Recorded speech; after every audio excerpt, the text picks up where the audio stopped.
Hello all and welcome back. Thank you so much as ever, everyone, for continuing to get in touch and sharing your thoughts and opinions. I really can't thank you enough.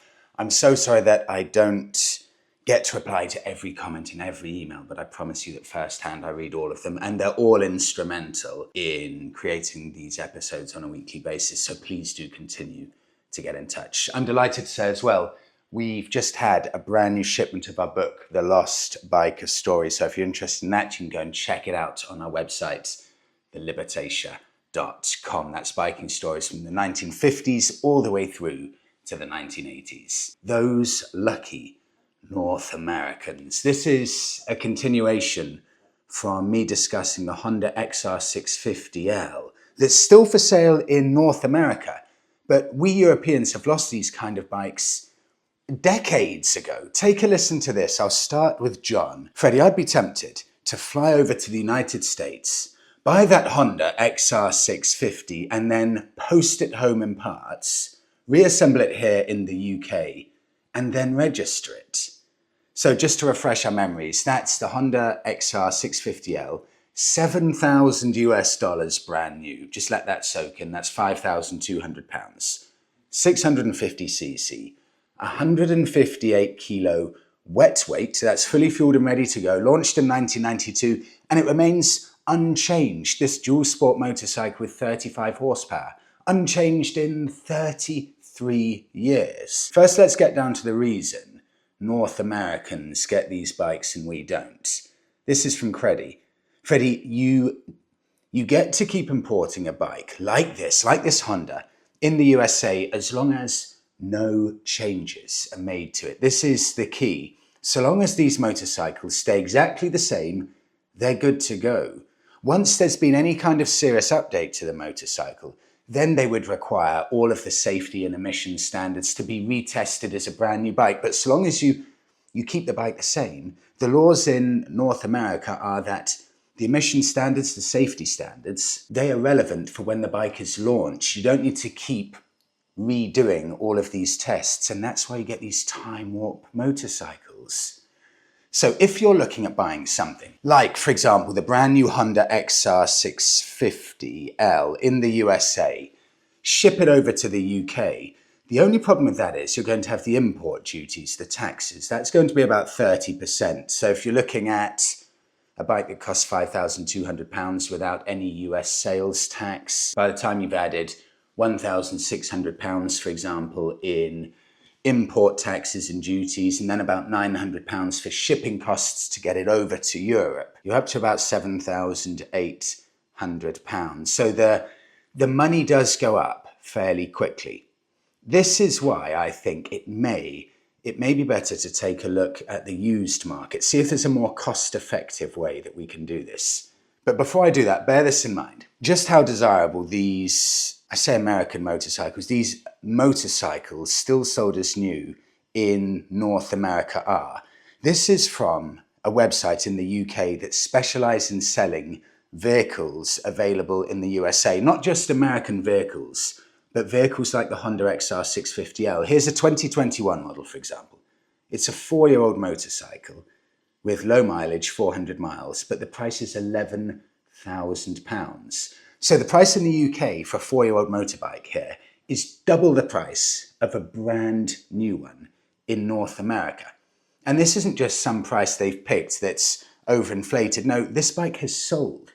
So these bikes sell for £11,000 in the UK. This is the market value of one of these if you can get it over to Europe. I think we're going to take a look at the used market here, see if there are any other people who have done the headache of bringing these over to Europe already, so we can just buy one without having to worry about the shipping costs and things like that. This is really interesting. I'm going to start with a German one. Germany is always, for Europeans, an excellent place to start because Germany's a massive country, relatively speaking, and they also love their vehicles, so you can almost always find what you want in Germany. Have a look at this one, for example. Honda XR650L, that is €5,500, and that translates to £4,600 for 1995 model.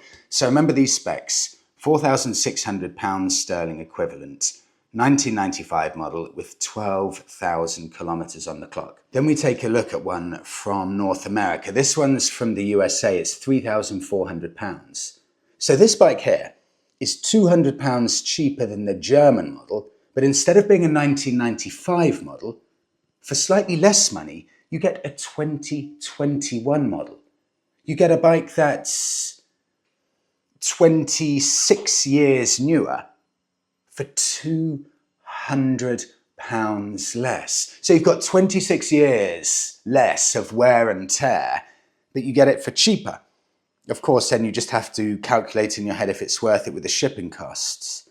But to get a bike like that, let's say you do a bit of haggling for £3,300, it's tantalising, isn't it, when you have a look at what they can get in North America compared to Europe. I'll carry on in this theme. This is from Edward. Freddie, one more treat still sold in North America. This is a bike you get a kick out of that's in the same emissions categories, being grandfathered.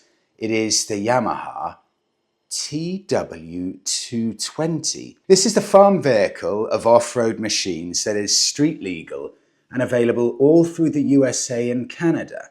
The Yamaha TW200 has basically remained unchanged since 1987, with the only significant upgrades being the addition of a front disc brake and deletion of the kickstarter recently. It's got fat tyres that do great in sand and mud and offer an incredible amount of traction. First off, before I go into this bike, look at this website here. If you want to have a bit of fun, go onto the Honda, the Suzuki, the Yamaha websites over in Canada and the USA, and you will do a double take on this. These time warp motorcycles. This is the American website for Yamaha motorcycles. Look at the picture. It's so weird seeing this. A modern, fresh website with a bike that's straight out of the 1980s that hasn't changed at all. It's the most bizarre thing to look at. I mean that in the best possible way. My excitement levels when I opened up this webpage and saw this sitting in front of me. It's the weirdest thing. So the TW200 launched in 1987. How is this possible? I love it. 1987 remains basically unchanged. TW stands for Trailway. Ready for the weight? 127 kilos. This is feather light. $5,000 brand new without sales taxes, but I'll get to that later. That translates to £3,700. Can you imagine one of these sitting in a European dealership for £3,700 equivalent? Dual sport motorcycle, of course, and it was known as, and this makes me want it even more, the two-wheeled quad due to its huge tyres. If you want a UK bike, you don't want to have to look in the USA, for example, make it easy, UK bike, £2,950. I have found one. That's a 1990 model. Again, remember these stats. 1990 Yamaha TW200, advertised as rare and low mileage. In fact, funnily enough, this is just where I was. This is over in Cornwall. I still think, I'm not going to lie and say it's cheap, but that's quite an interesting bike. Someone like me to have a real featherweight off-roader, someone who's not confident off-roading, that's exactly the kind of bike that would suit me. Genuinely tempting, that. But if we want something a little bit more cost-effective, head over to mainland Europe and look at the difference. £2,950 in the UK, but in France you can get one for exactly half that, £1,450 for one that arguably may look even better with that red and white setup. And then, because the difference here is, big difference, this is a 1993 model, this is a 32-year-old bike here, and that means that you don't have to have all of the big import duties because it's technically classed as a classic vehicle because it's over 30 years old. So instead of having 26 to 30% taxes to bring it from mainland Europe over to the UK, for example, you just have 6%. And if my extremely bad maths is correct, 6% of 1,500, 70, £80. So you can go over to, I think this one is in France. You can go over to France, get a train or something like that, buy this for £1,500, pay £80 in import duties, but just ride it back from France over to the UK and done. You've got a beautiful classic bike with all of the import duties and everything like that, probably all of the transport to get there.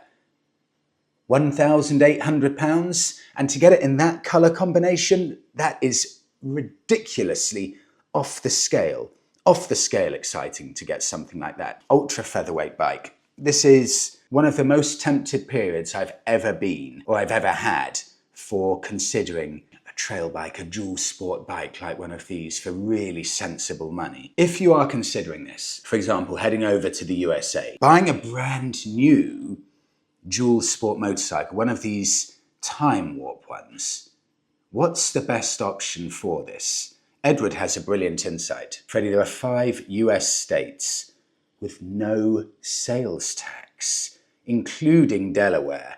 This is what I would suggest. Fly to Delaware or New Hampshire, purchase the brand new motorcycle there. You will then save on the no sales tax and be able to ship it in pieces. So actually break up the new bike and ship it in pieces and then just register it wherever you may live in the world. So fly into a state with no sales tax like Oregon or Alaska or the ones mentioned above, and you might be able to save enough money on the sales tax and use all of the sales tax money for the cost of shipping it back home. Edward, thank you. That would be really useful for some people. The final bike, I'll do one more, that you will not believe is still sold in North America. I'm sure I did a piece on this a couple of months ago, but this has just jogged my memory doing all of this. This is from Dave. Freddie, those Americans, they also get the equally long-standing Suzuki equivalent. That's the Suzuki DR650S. It's around 7,000 US dollars, which is 5,300 British pounds. And I've attached the sales brochure for you. The Honda and Suzuki that we've mentioned here, they may be old school motorcycles, but would be great on our poor roads in the UK. It's just such a pity that our restrictive Euro emissions laws means we can't get to own them. Dave, I mean, have a look at that sales brochure. This surely is all you want in a dual sport bike. I love it when you scroll down in these sales brochures and you get the engine, the drive, the chassis, body, and then you get the electrical section of this. There are no electrics, so the list is so microscopically small. The list under the electrical section for what the Suzuki gets. DR650S is powered by a lightweight and compact low-maintenance battery, a convenient electric starter supplemented with a zero-maintenance automatic decompression system, and a fully equipped lighting system comes with a bright 60/55 watt headlight. It's cutting edge stuff here. So this Suzuki is a bit heavier than the Honda, 166 kilos wet weight. But do you know what really stood out for me here when I've been looking at these 3 dual sport motorcycles? Honda at 158 kilos wet, the Yamaha at 127 kilos. And now the Suzuki at 166 kilo wet weight, fueled up and ready to go. Especially with the Honda and the Suzuki here, these aren't small engine motorcycles. These are 650cc bikes, the same as the Royal Enfields, the same as the BSA Gold Star, but they're lightweight.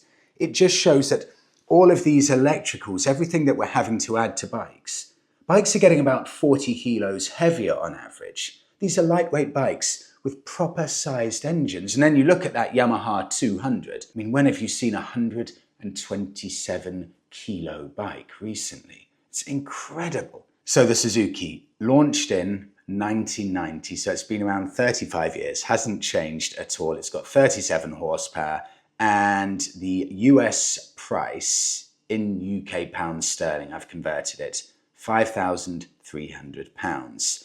Let's take a look and see what we can get. I'll head over again. It's just such a good place for buying vehicles. We'll head over to Germany first. This is a lovely one. €2,000 for this. That's the equivalent of £1,600 for 1994 model with 38,000 kilometers on the clock. That is a beautiful looking bike. And again, it's 31 years old, so it's a classic vehicle. You don't have 30% import duties. You've only got the 6%. These are tantalizing with this classic vehicle element to it. It will save so much money. So I'll leave that on this side of the screen. Take a look at the competition if you go over to the USA or Canada. Spend more money, I admit, but this gives you a really good idea of what you can get out there. £3,200 sterling equivalent in Canada, but what you get is a 2023 model with 1,200 miles on the clock. So you get a 2-year-old model. If you're willing to double your budget, spend an extra £1,600, you're going to get a motorbike that's 29 years newer for just an extra £1,600 with about 20,000 miles less. Oh, it's so tempting. It's such a tiny amount of extra money, relatively speaking, £1,600 for 29 years less wear and tear. I will move on. That has been so fun for me. Thank you all.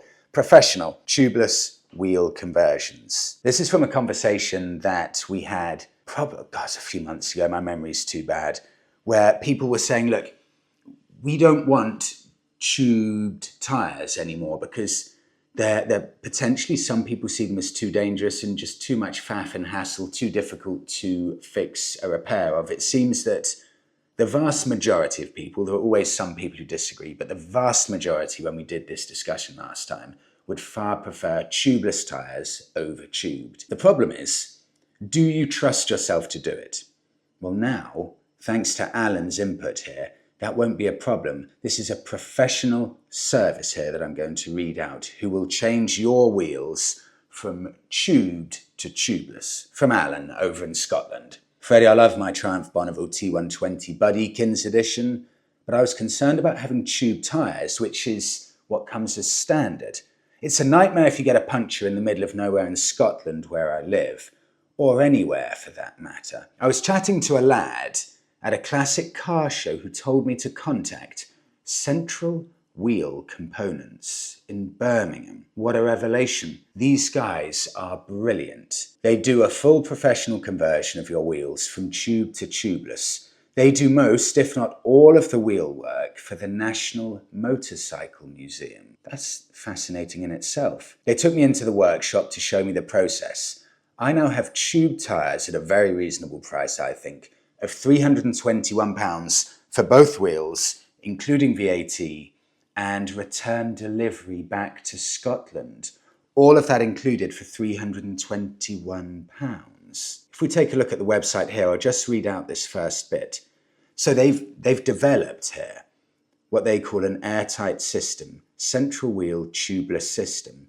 Adapts your wire-spoked wheels to accept any tubeless tyres using our revolutionary airtight tubeless system. This basically means, of course, yes, you won't have tubes to worry about ever again, but it will also hugely increase the tyre options that you can put on your motorcycle. That is a really useful service that they offer, and Alan, thank you for bringing that to my attention. On now to a brand new old school dual sport motorbike from John. Freddie, same engine, in that Honda XR650L is in the MASH 650X Trail I was talking to you about. You should speak to MASH and get a demo. I do think this bike needs a carb or retune to fill in the bottom end punch though. Let's take a look at this. MASH Motorcycles. Established in 2011, the website says the brand is a tribute to all great designs from the late 60s and early 70s. So it's a French company, and they build their bikes in China. And the 650X Trail, they say this on the MASH website. Getting back to the roots, MASH introduces a new 650 Trail.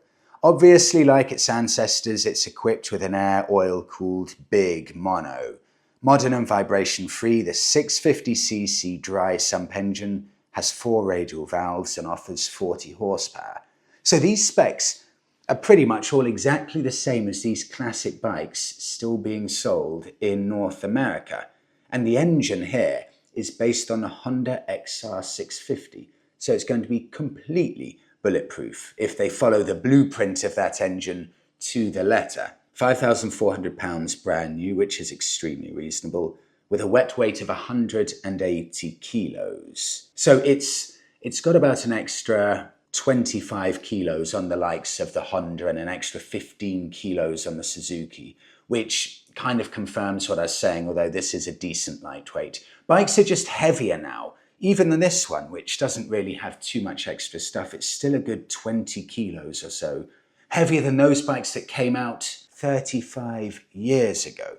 It does look extremely nice though, but the problem is because it's still such a niche brand, there are none of these available on the used market, and that makes it really difficult to tell just where it sits residually wise and also what the reliability is like. From a looks wise, amazing though, so I would love to hear from any MASH owners in general, but MASH 650X Trail owners. Does this give you all of the heritage, all of the feel of those classic Japanese dual sport bikes, but with all of the modern reliability? What are these bikes to live with? How is the robustness? Please do get in touch. I'll share your opinions. On now to Bike of the Week.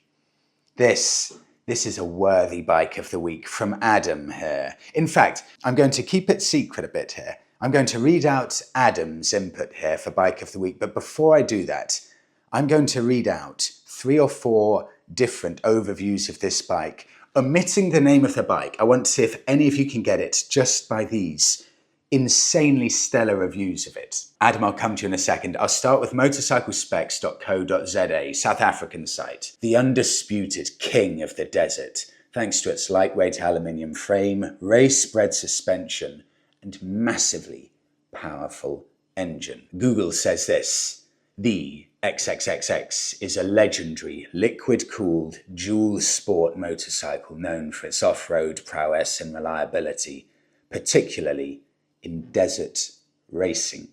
It's praised for its powerful engine, excellent suspension, and lightweight for its size. 2 more, expeditionportal.com. This 650 will run for many years with very minimal maintenance, something that cannot be said for a lot of the bikes on the trail today. And finally, from Wikipedia, XXX was obviously aiming squarely at the long-range desert racing market with this bike. Team XXX and the XXX posted many definitive Baja 1000 wins during its production cycle and many other desert race wins. Can any of you get it? The undisputed king of desert racing. Adam's about to reveal all. Freddie, could you do a piece on the Honda, of course, XR 650R? That R at the end is important.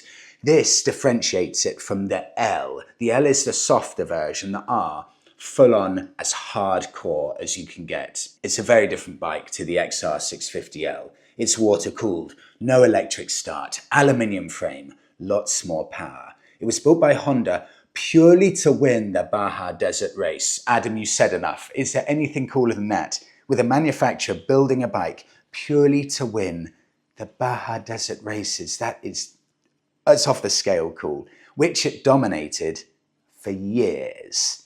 It's such an iconic machine steeped in racing history, and they are few and far between now. There aren't many left in the UK at all. Adam, I'm sold. Sign me up. Listen to this. Produced from 2000 to 2008, whereas the XR 650L has about a weight of 158 kilos wet, this is 142 kilos wet weight. So we've immediately got a 16 kilo saving on an already light bike. But next up, it's still got a 650cc engine, but instead of having, 35 to 40 horsepower, it's got 62 horsepower. 62 horsepower from a bike that weighs 142 kilos fully fueled it's borderline scary, certainly for someone like me. There'll be off-road enthusiasts just rubbing their hands together with these specs. What can we find? I've searched over in North America, I've searched in Europe as well, but the fascinating thing about these is they were made for 8 years and they were available, of course, to the best of my knowledge, in the UK as well. So you can find these all over the world. But because These are the Undisputed King of the Desert. These are well known everywhere. These bikes seem to have a fairly consistent price. So if you find one of these in your country, just buy it there, because it looks like prices, regardless of locality, are very similar. You need to spend £4,500 to buy a decent one of these. You can buy a cheaper one that needs a bit of work, that's been messed around with, for about £2,000. But it seems £4,500 is the magic figure here. And look at this. Just seeing it here, it's so exciting looking at it. This is a 2003 model, so 22 years old, based in Hatfield, UK. It's been for sale for 3 weeks. Price reduced £4,750 to £4,500. The Big Red Pig. That was actually the name of these. Funny name for such a light bike. Absolute beast of a bike. It's as at home running in the local lanes as it is blasting across the Baja. Just not with me riding on it. There you go. I mean, good starter, hot and cold, carb is spot on, ready to go. It's all about technique, the owner says. That's an insanely special bike. I don't think there has ever been a more worthy bike of the week. I would really, I mean this, these are not just empty words. I would love to own this. I know I have nowhere near the skill to own it, but imagine just that feeling, knowing you have the king of the desert racers. I'll wrap it up there. Thank you so much, everyone, for watching. I really hope you enjoyed this episode. Have a brilliant week. Oh, and please do give the video a like, subscribe to the channel. I cannot tell you how much it helps. Thank you all so much for your support. I'll see you in the next one.